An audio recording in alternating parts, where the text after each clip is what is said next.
Salut, bienvenue dans une nouvelle vidéo. Dans le règne animal, la naissance peut être très unique et imprévisible. La nature nous surprend parfois avec des naissances étranges qui semblent presque impossibles. Pensez aux animaux qui ont une couleur ou un motif étrange ou aux animaux qui sont un mélange de deux espèces différentes. Nous vous présentons aujourd'hui 15 animaux qui ont donné naissance à d'autres espèces.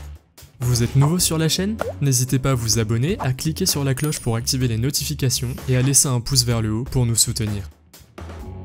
Numéro 15. Non, Wolfine n'est pas une faute de frappe, et vous m'avez bien entendu. Remarquez bien cette créature marine hybride unique. Les Wolfines sont très rares et résultent de l'accouplement d'un grand dauphin et d'une fausse orque. Il est également remarquable que Kekaimalu, le premier baleineau né, ait donné naissance à 3 petits. En 2005, Kekaimalu a donné naissance à un petit femelle au Sea Life Park à Hawaï. L'animal était composé d'un quart de fausse orque et de 3 quarts de grand dauphin de l'Atlantique avec un magnifique mélange de couleurs gris clair et noir. Bien qu'il soit encore très dépendant du lait de sa mère, le baleineau arrache parfois la morue congelée des mains des dresseurs et s'en sert comme d'un jouet. Ce qui est incroyable, c'est qu'il est beaucoup plus grand qu'il ne devrait l'être et beaucoup plus grand que les dauphins normaux de son âge.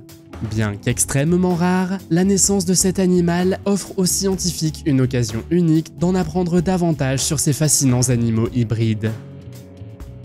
Numéro 14. Vous êtes-vous déjà demandé ce qui se passerait si un grizzly et un ours polaire avaient une progéniture? Eh bien, voici l'hybride d'ours Peasley, également connu sous le nom de Growler. Le nom n'est peut-être pas très intimidant, mais croyez-nous quand nous vous disons que vous ne voudriez pas rencontrer ces animaux dans la nature. Les ours Peasley héritent des traits de leurs parents ours polaires et grizzly. Ces animaux sont apparus pour la première fois dans l'Arctique canadien en 2006, lorsqu'un homme a aperçu un ours Peasley doté de la fourrure blanche d'un ours polaire, mais des longues griffes, du dos bossu et des taches brunes d'un grizzly. Depuis, les observations de ces animaux se sont multipliées, les experts estimant que la fonte de la banquise arctique pousse les ours polaires à descendre plus au sud. C'est là qu'ils rencontrent les grizzlies qui remontent vers le nord. Mais qu'est-ce qui rend l'ours Peasley si unique? Non seulement il a une apparence frappante, mais c'est aussi un animal très adaptable, capable de rechercher des sources de nourriture dans un rayon plus large. Il a hérité de l'épaisse fourrure de son parent l'ours polaire, ce qui l'aide à surmonter des températures plus froides. Leur crâne est un mélange d'ours polaire et de grizzly, ce qui leur confère un avantage biomécanique. L'émergence de l'ours Peasley témoigne de l'incroyable capacité d'adaptation de ces animaux étonnants, mais soulève également d'importantes questions quant à leur survie à long terme. Alors que notre planète continue de changer, nous ne pouvons que deviner quels autres hybrides incroyables nous pourrons rencontrer à l'avenir. Une chose est sûre, la nature trouve toujours un moyen de s'adapter et de survivre. Numéro 13. Avant 2003, le retour à la vie d'espèces disparues semblait tout droit sorti d'un roman de science-fiction. Mais tout a changé lorsqu'un bouquetin des Pyrénées, déclaré éteint, est né en Espagne. Le bouquetin des Pyrénées était autrefois une chèvre de montagne abondante qui s'était adaptée de manière unique à son environnement accidenté. Célia était la dernière de son espèce et est morte en 2000. 10 mois auparavant, des écologistes espagnols avaient réussi à conserver des échantillons de ces cellules par congélation cryogénique. Des scientifiques espagnols et français ont ensuite utilisé un processus de clonage similaire à celui de la brebis Dolly, en transplantant les noyaux de cellules préservées de Célia dans des œufs de chèvre dépourvus de leur propre matériel génétique. Après avoir implanté ces œufs dans des hybrides d'un bouquetin espagnol et de vaches domestiques, une femelle bouquetin des Pyrénées est née en 2003. Malheureusement, ce clone souffrait d'une malformation pulmonaire congénitale qui l'empêchait d'absorber de l'oxygène. En conséquence, la femelle n'a survécu que 10 minutes et est morte peu après la naissance. Malgré sa disparition rapide, le clonage du bouquetin des Pyrénées est porteur d'espoir pour les efforts futurs de préservation de certaines espèces animales. C'est aussi un hommage aux incroyables progrès scientifiques que nous pouvons réaliser face à l'adversité. L'histoire de Célia, le dernier bouquetin des Pyrénées et de son successeur brièvement cloné, nous rappelle qu'il est important de prendre soin du monde naturel qui nous entoure. Et puis, saviez-vous que les scientifiques tentent de ramener les mammouths à la vie? Quel animal disparu aimeriez-vous voir revenir à la vie? Faites-le moi savoir dans les commentaires. Numéro 12. Maya, la première louve arctique clonée au monde, est un véritable miracle. Elle incarne ce qui est possible lorsque la science et la nature travaillent en harmonie. Cette louve arctique, âgée de 3 mois, est née en juin d'une mère porteuse Beagle. Grâce à Sinojin Biotechnology, une entreprise de Pékin spécialisée dans le clonage animal, Maya est venue au monde en bonne santé. Ce qui est intéressant avec Maya, c'est qu'elle est différente de tout ce que nous avons vu auparavant. Avec sa fourrure blanche comme la neige et ses yeux bleu-gris perçants, elle est fascinante à voir. Son existence est un hommage aux techniques scientifiques révolutionnaires utilisées pour la mettre au monde. Mais la création de Maya n'a pas été une mince affaire. Les chercheurs ont eu recours au transfert de noyaux de cellules somatiques, une technique de laboratoire également utilisée pour créer la brebis Dolly. Pour créer Maya, la société a prélevé des cellules donneuses sur un échantillon de peau du loup arctique original, puis les a injectées dans un ovule de chien. L'utilisation de chiens comme mère porteuse idéale s'explique en partie par le fait que leur ascendance génétique recoupe largement celle des loups anciens. La naissance de Maya est une réussite remarquable qui met en lumière le pouvoir de la science et de la génétique dans la préservation des espèces animales menacées. Face au déclin rapide des populations de loups arctiques, le clonage de Maya offre un espoir de survie. Numéro 11. Le monde est parfois bien étrange. C'est le cas d'une chatte qui a apparemment donné naissance à des chiots dans le sud du Brésil. L'histoire raconte que Cassia Aparecida de Souza, une habitante de 18 ans, a été la première à découvrir l'improbable portée. Elle a affirmé que sa chatte Mimi avait donné naissance à 3 chiots et 3 chatons, dont aucun n'a malheureusement survécu. Il pense que le chien du voisin avait quelque chose à voir avec la grossesse de Mimi. On a découvert par la suite que si les chiots ont 78 chromosomes, ce sont de vrais chiens. Mais s'ils en ont 38, ce sont des chats. Cette histoire a laissé la ville confuse et divisée. Bien qu'il soit théoriquement possible pour les chiens et les chats de se reproduire, il est extrêmement improbable qu'ils produisent une progéniture en raison d'incompatibilité génétique. Même s'ils se reproduisaient, les descendants hybrides seraient stériles et incapables de se reproduire. Il existe quelques rares cas de reproduction entre chiens et chats, mais il n'existe aucun cas documenté d'hybride viable entre les deux. C'est pourquoi de nombreuses personnes sont extrêmement sceptiques quant à cette histoire. Croyez-vous qu'il soit possible pour une chatte de donner naissance à des chiots? Faites-le moi savoir dans les commentaires. Numéro 10. Préparez-vous à découvrir une créature fascinante venue des profondeurs de l'océan Arctique. Il s'avère que les narvals et les belugas, 2 espèces nobles de la famille des baleines, peuvent se croiser à l'état sauvage pour créer un hybride de narluga. Ces êtres étonnants ont été observés au Groenland et ont suscité l'admiration de tous. La rencontre d'un narval et d'un beluga peut donner naissance à un rare narluga. Le narluga a une queue longue et robuste, des nageoires pectorales en forme de palette et un pelage aussi gris que le feutre d'hiver. Il s'avère que les belugas et les narvals vivent dans l'océan Arctique et que leurs aires de répartition se chevauchent lors de la migration hivernale.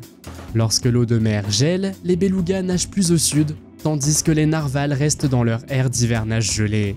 Les scientifiques ont trouvé la première preuve de l'existence d'un hybride narluga dans le crâne d'un animal inhabituel échoué sur la côte de la baie de Disco, au Groenland en 1990.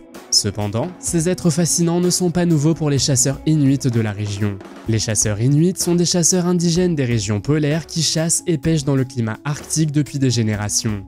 Ils utilisent souvent des méthodes et des outils traditionnels tels que des harpons, des lances et des chiens pour attraper leurs proies. Selon eux, les narlugas rôdent depuis longtemps dans leur coin de pays.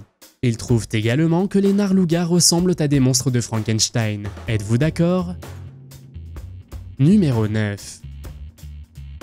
Le cerf de Virginie est un animal qui habite principalement le sud du Canada, le sud du Brésil et du Pérou et la quasi-totalité des États-Unis. Il vit dans différents habitats, notamment dans les forêts, les déserts, les montagnes et les marécages.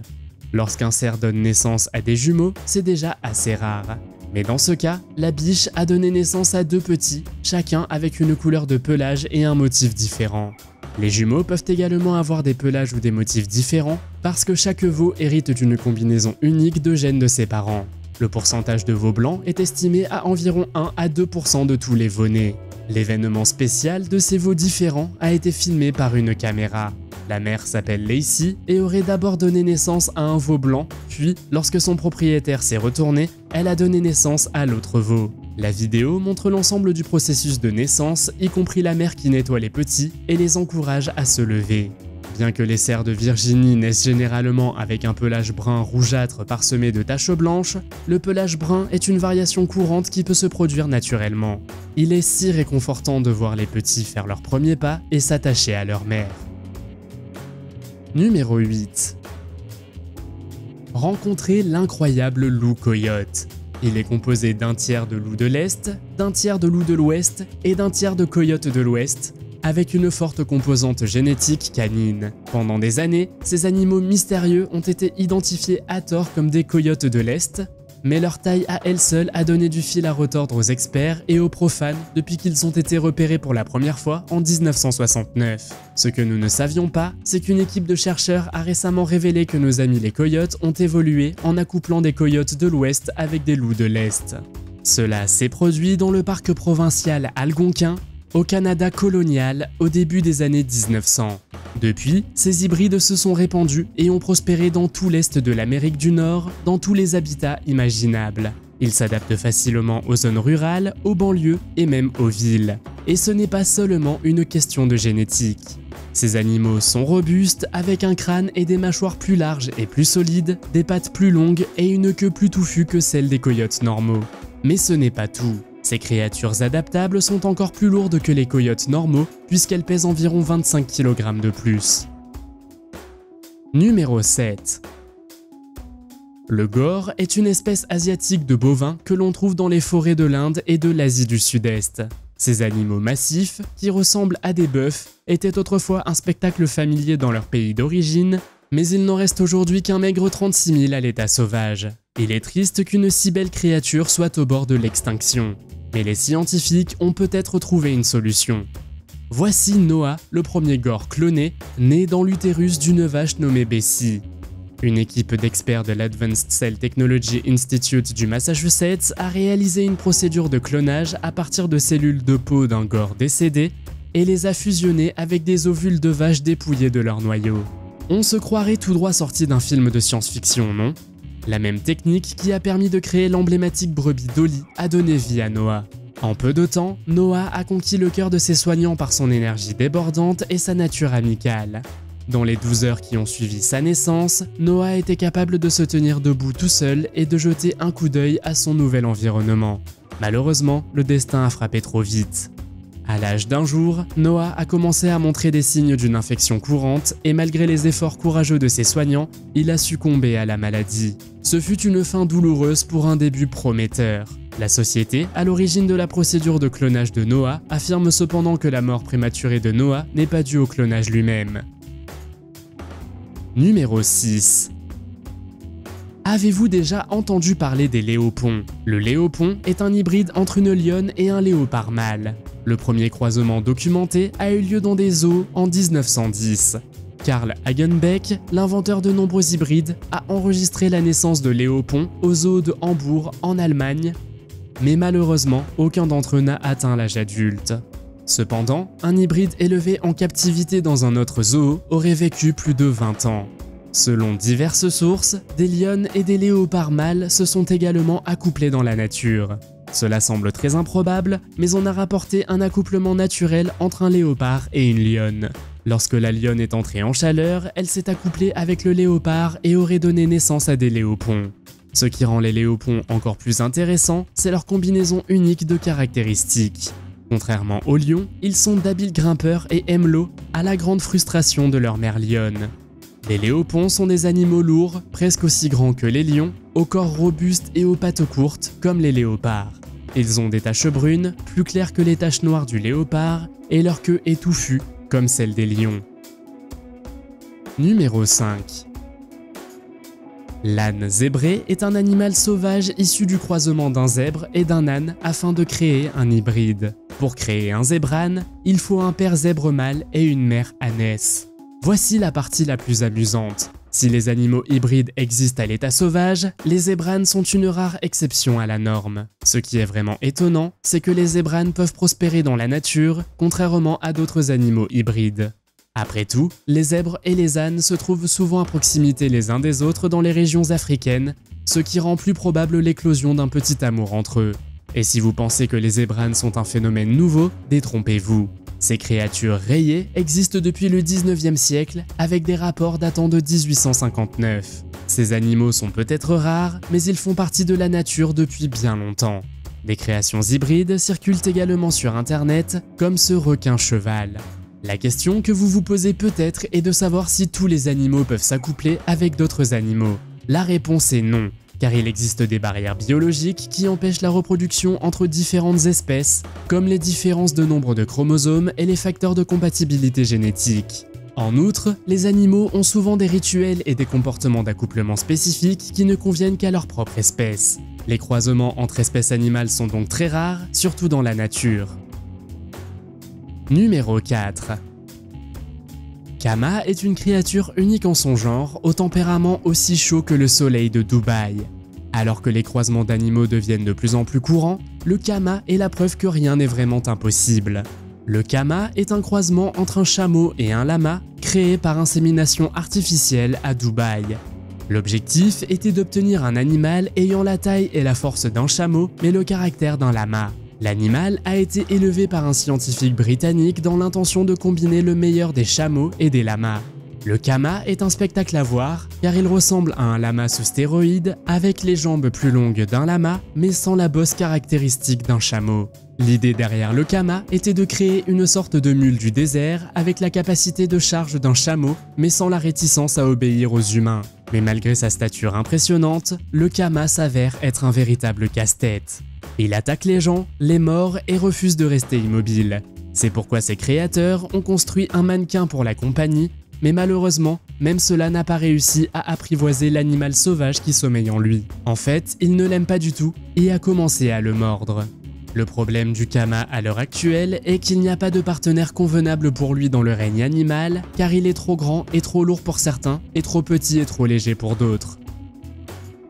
Numéro 3. Rosie est une chienne Golden Retriever qui a eu une énorme surprise lorsqu'elle est entrée en travail. Rosie a été amenée au refuge pour animaux alors qu'elle était très enceinte et on s'est occupé d'elle avec amour. Ses propriétaires, Cathy et John, étaient ravis d'ajouter un nouveau chien à leur meute grandissante. Mais lorsque Rosie a finalement mis bas, tout le monde a été stupéfait car il ne s'agissait pas de chiots ordinaires.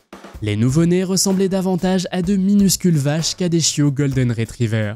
Les 4 adorables bébés étaient achetés de noir et de blanc et de brun comme des vaches. Pouvez-vous imaginer leur choc et leur incrédulité lorsqu'ils les ont vus pour la première fois? S'agissait-il de chiots ou de veaux? Ce quatuor improbable fut baptisé Daisy, Clarabelle, Betsy et Mo. À ce jour, l'identité du père de ces mignonnes vaches mutantes reste un mystère. Mais une chose est sûre, ce ne sont certainement pas des Golden Retrievers. Nous ne saurons jamais si le chien a eu un rendez-vous secret avec une vache voisine ou un beau chien tacheté. Mais ce que nous savons avec certitude, c'est que ces 4 magnifiques bébés vous donneront le sourire. La naissance improbable de Rosie nous montre que tout est possible dans le monde. Une chose est sûre, ces petits chiens vaches entreront certainement dans l'histoire comme l'une des naissances animales les plus uniques qui soient. Numéro 2. Le ligre est la progéniture hybride d'un lion mâle et d'une tigresse femelle. Cet animal hybride appartient au genre Panthera de la famille des félins. Ces créatures majestueuses sont le mélange ultime de la royauté et de la férocité de leurs espèces parentales. Les ligres peuvent peser plus de 400 kg et mesurer plus de 3 mètres lorsqu'ils sont sur leurs pattes arrière. Ce ne sont pas des chats d'appartement comme les autres. Non seulement les ligres ont une taille impressionnante, mais ils ont aussi des caractéristiques physiques uniques qui les distinguent des membres de leur famille, les lions et les tigres. Ils ont souvent un pelage très particulier, avec des rayures de tigre mélangées à la crinière dorée d'un lion. On dirait qu'ils ont le meilleur des deux mondes. Mais les qualités fantastiques du ligre ne s'arrêtent pas à son apparence. Ils ont également des personnalités intrigantes, connues pour leur caractère enjoué et extraverti, comme le lion, mais aussi pour leur indépendance et leur puissance, comme le tigre. Ils sont donc assez rares et la plupart des ligres qui existent aujourd'hui sont en fait le résultat d'un élevage en captivité. Aimeriez-vous avoir un ligre comme animal de compagnie, comme les personnes sur cette photo? Faites-le moi savoir dans les commentaires. Numéro 1. Bienvenue dans le monde sauvage et laineux du chabin, un animal rare et mystérieux qui est à la fois chèvre et mouton. Imaginez que vous essayez de mélanger deux animaux comme une chèvre et un mouton, le résultat ressemblerait à une licorne ou à une chimère. Bien que les chabins soient extrêmement rares, ils font parfois surface comme une créature mystique échappée du monde d'Harry Potter. Et lorsqu'ils apparaissent, ils font plaisir à voir. Vous vous demandez peut-être comment peut-on créer un chabin. La vérité est qu'il ne peut pas être fabriqué artificiellement. Il s'agit d'un phénomène naturel qui se produit lorsqu'une chèvre et un mouton s'accouplent et créent une hybride viable. Voici Spring Rose, un chabin remarquable qui vit dans le Kentucky. Sa fière propriétaire, Catherine Bell, élève des moutons Baby Doll, des chèvres mini La Mancha et des chèvres naines nigérianes, ainsi que d'autres animaux de ferme comme des poulets, des ânes miniatures et des chevaux. Un jour, alors qu'elle aidait une chèvre naine du Nigeria à mettre bas, Catherine a eu la surprise de sa vie. En regardant l'animal nouveau-né, elle s'est aperçue qu'il s'agissait d'un chabin. L'animal avait une longue queue, un pelage laineux et un visage qui semble parfaitement issu des deux espèces. C'est incroyable, n'est-ce pas? Quel animal hybride aimeriez-vous voir dans la vie réelle? Faites-le moi savoir dans les commentaires. Si vous avez aimé cette vidéo, mettez un pouce en l'air. Si vous voulez voir d'autres vidéos que nous avons réalisées, cliquez sur l'une d'entre elles à l'écran ou jetez un coup d'œil à la chaîne. Merci d'avoir regardé et à la prochaine.